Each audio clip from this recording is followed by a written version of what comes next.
on the phone. It is a pleasure to welcome to the program the founding editor of Viewpoint Magazine, the author of Mistaken Identity, Race and Class in the Age of Trump, Asad Haider. Welcome to the program, Asad. Thanks for having me. So let's start with, I guess, the most obvious question. What do we mean when we say identity politics? Well, that's a great question, and it's a very complicated one because you find that everyone who uses the word brings a different meaning to it, and sometimes they bring two or three different meanings to it within the same think piece or declaration or whatever. So what I do basically in the book is look at two moments historically, and the first is in 1977 when the term really appears for the first time. And it's put forth by the Combahee River Collective, which is a group of radical black feminists who say that, look, we've been in coalitions, we've been working in social movements like the Black Liberation Movement, the feminist movement, and the labor movement, and we find that all of them are based on these exclusionary identities. In the feminist movement, there's an assumption that women are white. In the Black Liberation Movement, an assumption that black people are men. And in the labor movement, an assumption that workers are white males. And so their idea was that identity politics was about asserting their own identities as black women and organizing autonomously, and that by doing that, they could disrupt these kinds of exclusionary identities that had existed in these movements. And on that basis, they could engage in actual kind of coalition work, which would challenge all of the structures of oppression that characterize the society. So that was the origin point. Well, let me just ask you. I'm sorry. Before you go to the after the origin point, what was their theory that would disrupt those existing groups that were exclusionary in nature? Well, the idea was that these different forms of oppression, they say, are interlocking: racism, sexism, class. And so the fact that they were located at the kind of intersection of these different forms of oppression meant that if they were trying to overcome their own oppression, it would necessarily mean attacking all of the different forms of oppression that are experienced by other people. And so that's why they say famously in their statement that if black women become free, then everyone has to become free. And is that a function because of where they're situated in society? Would the same argument be made for if white women became free? Well, what they're coming out of is the experience in various feminist organizations in which white women, due to the fact that they weren't also subject to the relationships that come out of racism, they tended to be the leadership, they tended to represent what the movement's interests supposedly were, and they didn't always align with what the interests of black women were. And so in the feminist movement, there was this division, and they were trying to point that out. No, but I guess what I'm saying is that was that perspective that they had on identity politics, was it unique to where they were as black women, as black gay women situated? Like we're the canaries, and if we're okay in the mine, then everybody will be okay in the mine. I think it was really specific to their situation and their experience, and to their experience in political movements. I don't think, that they meant something totally general about everybody's identity. Okay. They were talking really specifically about their experience, and that's because they were really thinking politically. They were thinking on the basis of their experience in movements and how they could move forward to build a more inclusive and radical movement. Okay. Yeah, so then I go from there to looking basically at the 2016 primaries, because that's a point at which the discussion of identity politics really resurges and enters into the mainstream. I mean, in the 80s and 90s, it was discussed in some ways, but usually sort of intra-left debates or academic debates. And at this point, we see it discussed on the news on a daily basis now. And now the meanings are really different. And I think it really arose as a response to the sort of challenge that social movements have made in the past few years to the status quo of liberal politics. And that became expressed within the political parties in the form of the Bernie Sanders campaign as a challenge to the kind of hegemony of the Democratic Party elites. And at that point, identity politics became a way of arguing against any form of politics that challenged economic inequality in this country.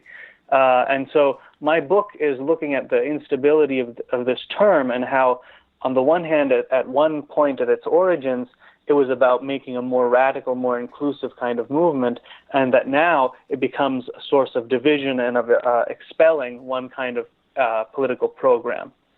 So is it, I mean, in terms of its use, because I mean, I see it used in all quarters, right? And I see it used both, I guess maybe the classic case relative to the campaign, and this actually happened after the campaign, was Jennifer Palmieri, who was I think she was the communications director for Clinton, and she was on, maybe it was Chuck Todd, saying that and I think it was about the Women's March, like this is all, or it came off of that, like this is all about, there's no ideology involved in this. It's just about, I think she said, like, it's about identity. And yeah, she said in response to basically anti-Trump protests, she said, look, you're wrong to look at these crowds and think this means everyone wants $15 an hour.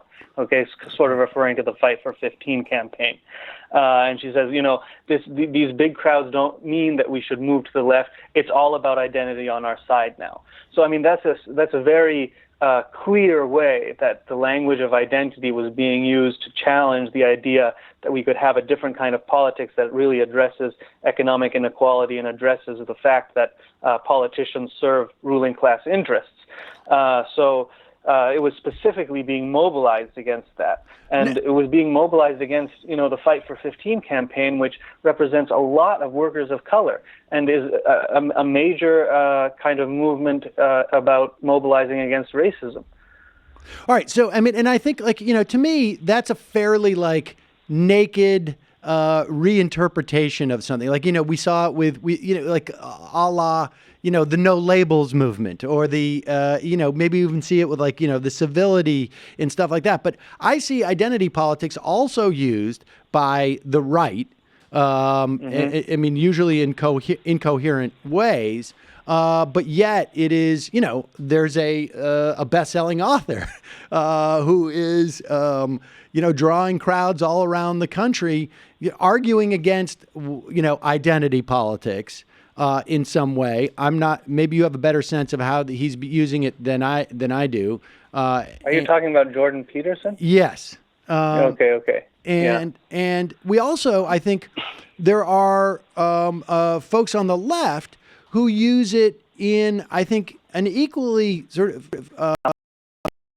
somewhat disingenuous way too, right? I mean, to argue. I agree. And so we outline that so that we get a notion of, at the very least, like all the ways, because it sounds like it's in the eyes of the mouths of the speakers, I guess. Yeah. So first of all, I'd say Jordan Peterson really represents a white male identity politics. So as much as he wants to disavow identity politics, he is a practitioner of it. Right. And the reason for that, and the reason it plays out the way it does, is that we've had social movements in this country that have, and internationally, that have challenged the idea of whiteness as being the intrinsic universal. They've challenged the idea that men are the people who are in charge, and that they've challenged that whiteness and masculinity are inherent natural traits. They've shown that these are socially constructed things. And so now it becomes necessary to explicitly argue for them, like put your shoulders back, clean your room, that way you can become a man, because now we know that there's no intrinsic meaning to that category. It's something that's socially and culturally constructed. And so that's what that kind of identity politics is doing, is taking the fact that this identity has been challenged and now trying to reassert it, to shore it up. That's what you find on the right. Now, on the left, I think sometimes there's some confusion just because of the instability of this term. But there are some people who make really misleading or abstract kind of claims about some category being universal. Sometimes on the left it's class. Sometimes it's like, in the case of liberals like Mark Lilla, it's citizenship. And they think that these things are something that unite everybody and that they're like a basic foundation for politics, and that if you start to introduce these other categories like race or gender, you're going to introduce divisions, and that they won't they don't add anything. They don't add anything that wouldn't already be encompassed by getting everybody good citizenship rights or by winning some kind of class equality. Well, I think that is mistaken because it's just putting things in the abstract. It's not looking at the way that the society actually operates. It's not looking at the actual history. If you look at the actual history, you find that race is totally tied up with class, okay? That's what I've looked at in my book, and you could make the same argument with gender. I don't agree with the idea that they should both be subsumed into this unitary category of identity. They're different relations.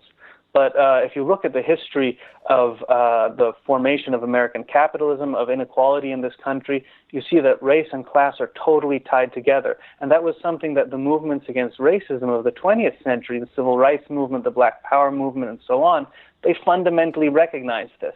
And we should study those movements and take our lead from them. All right, so is there anybody...